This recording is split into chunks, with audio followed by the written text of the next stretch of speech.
Sio Nagad, hello all. Oshta afternoon, good afternoon, Owado for watching. Thank you for watching. This is day 5252 of Transformation of America, the true life story of a CIA mind control slave by Kathy O'Brien with Mark Phillips. And we are wrapping up chapter 23 of Kathy's story. Alone with Cedrus and properly signaled, I began photographically reciting Casey's message. I have word of warning from the Vatican by way of the Honorable and Faithful William Casey. He sends word of impending doom that is to befall your neighbors on the dark side in Haiti. Voodoo manifests itself in mysterious ways, while the way of the Lord is clear. Evil must be stopped at all costs. The cost shall be in terms of human casualty as a plague is being visited upon the land. Those who fornicate with devils shall be infested with the plague. Woe unto them who have stood in the path of world peace. By God's design, the new world order shall come into being, with or without the Haitians. All American operations in Haiti are now destined for your ports. Your people, in parentheses, the CIA-UN operated Dominicans, close parentheses, will flourish in peace and prosperity, while the dark side, parentheses, Haitians, drown in the blood of this holy war that they have brought upon themselves. Close your borders swiftly and maintain guardians at the gate, lest the Haitians infest your land with their evil plague. Inoculation of the masses shall be massed in the body of, and the blood shall carry the doom. As more and more Haitians turn to God in their final hour, the communion they partake will be Satan's own. With their God as the scapegoat, your island in the sun, S-O-N, and then parentheses, S-U-N, will be freed of the vile and wicked. I have seen a vision, a world vision, and it is through communion with the ancients that we have been granted the keys of the kingdom. And footnote, keys of the kingdom was defined by Bill Bennett in accordance with Jesuit programming as follows. At the onset of Christianity, the apostles compiled all the information that they had obtained from Christ and built the Holy Catholic Apostolic Apostolic Church. Christ intended it to be the one world church, then the truth, the light, and the way. The secrets were kept in the Ark of the Covenant and passed down generation after generation. And generation after generation, Christ caused for more to be written, the fruits of his labors expounding on the truth. Now the Ark has become archives, a wealth of information. This information is accessible to very few, the very few who hold the keys to the kingdom. Okay. And I gotta find where is it. There we go. To unlock the gates of hell. The holy water sent herein has the blessings of the Vatican and must be sprinkled like rain upon the Haitians. Our God reigns, and the rains, so our God reigns, R-E-I-G-N-S, and he reigns, R-A-I-N-S, rivers of blood upon the Haitian masses, and he reigns supreme upon your mission, R-E-I-G-N-S again. Your mission is clear. You serve communion and let God sort them out. Okay. Those who serve the body of Christ are covered by the Vatican. Those who serve voodoo evil shall be covered in the blood of their own. Is it clear? It is clear. Our God reigns. Let the games begin. Gosh, this cryptic stuff. Combining the cryptic language of Cedrus, CIA, and Jesuit operations, Casey had weaved numerous cryptic commands into his message. Had I been inadvertently accessed, the instructions would make little sense to those not cued to the language. Cedrus was listening religiously, fully grasping. I have the laundry going in the back, the dryer actually, and washer finished. And I realized the instructions would make little sense to those not cued to the language. Cedrus was listening religiously, fully grasping the magnitude of Casey's instructions. I concluded the message: the holy water with the Vatican's blessing will arrive at 1 p.m. today by way of world vision. The blood shall host the plague. Another footnote. Interpretation of the final message is left to the minds of the masses, who can still discern truth. My conclusions are clear, based on conversations overheard and my experience as a White House sex slave. Although Byrd and Reagan, among others, had prostituted me to officials in AIDS infected countries, they used no protection against the plague when having sex with me.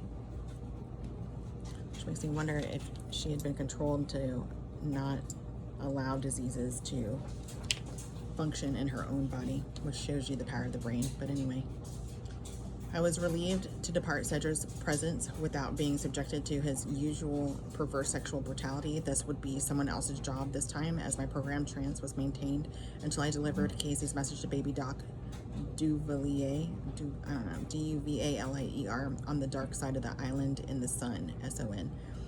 Houston took me to the small CIA-operated airport at the foot of the mountain, where I boarded a small white airplane destined for Port-au-Prince, Haiti. When we landed, the pilot walked me over to baby Doc's Taunton, T-O-N guards, and ordered that I be taken to the palace. He spoke in rapid Haitian French, and I lifted my symbolic rosy cross necklace for emphasis to the guards, reinforcing my instilled belief that the Catholic emblem would protect me. The guards treated me with respect that apparently was reserved for identified Jesuit spooks. I was driven by white Mercedes to the Haitian presidential palace, looking even more conspicuously out of place in contrast to stark poverty than his fleet of Mercedes. Baby Doc's palace was decadent. I stood reverently in the foyer, waiting for my arranged meeting to begin, unable to question baby Doc's luxurious surroundings in view of the despair and starvation around him. I had met with baby Doc throughout the early 80s in the capacity of a Project Monarch prostitute. All Haitian-based U.S. covert operations were run by bedridden old man referred to as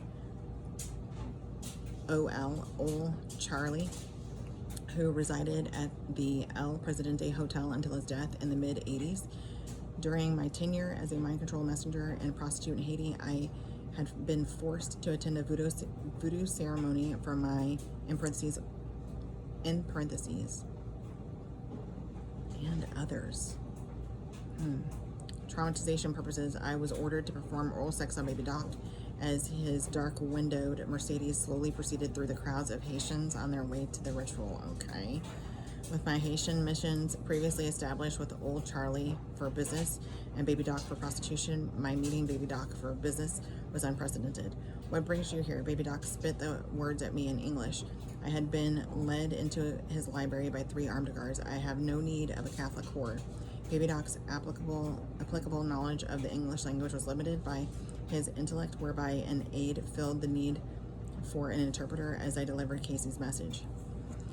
I come in the name of peace. I have a message for you from William Casey, sanctioned by the Vatican. The Pope is in agreement with U.S. policy in Haiti. He has seen a vision, a sign from God. The vision is a world vision, whose people are reaching out to yours with charity and abundance. The goods and services provided require only that the people of Haiti anoint the sick, feed the hungry, and clothe the poor through his servants of world vision. Their mission will separate good seed from bad and restore peace in your region. The peace that shall be visited upon your land amongst your people is imminent, but not before the rivers run red with the blood of the wicked.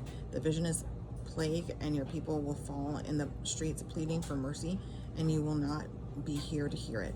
The time has come for you to leave. It is God's will that you escape the plague with blessings from the Vatican, never to return to your homeland. Prepare for your exodus today, for tomorrow holds a promise of doom. Using your prophetic wisdom, warn the masses of impending doom and arm them with a world vision. The vision is one of peace. Last footnote, there can be no world peace without peace of mind, and there is no peace of mind under mind control. Haiti, once a prototype of New World Order controls, has now been used as and discarded by the CIA and Jesuits. UN peacekeeping forces have created a smoke and mirrors illusion of peace by keeping it from the Haitian people. Good God. Okay, hang on. I didn't even mark it with my finger. Hang on.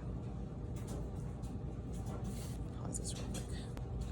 For those who flock to the tents and churches for salvation, your destiny is clear, and the Vatican has cleared the way for your departure. With Casey's message delivered, baby Doc's Tauntons, T-O-N-T-O-N-S, returned me to the same airplane I had left a short time before. I flew in silence until unable to think or comprehend. Good God. Events. Let's see. A mind control slave are all perceived as first time. Okay, here we go. Unable to think, to comprehend the magnitude of what had just transpired.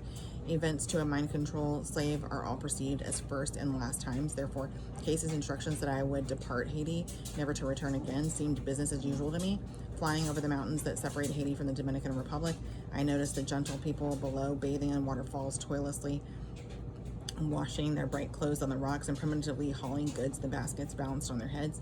An occasional goat ran across the barren land, and the children, bellies swollen from starvation, good God, played with sticks and vines. With my mind controlled and spinning with misperceptions, my world vision, like Ortega's rose-colored glasses, prevented me from seeing the reality of New World orders, and orders is underlined. It's just beyond crazy, because whenever you go to like visit some of those places, they always show you the most beautiful places and all that kind of stuff. They never show you what's actually really going on. So tomorrow we'll get started on chapter 24, A Hunting We Will Go. Donde kahain kay Wina Gachanaske to meet again. Love you, mean it.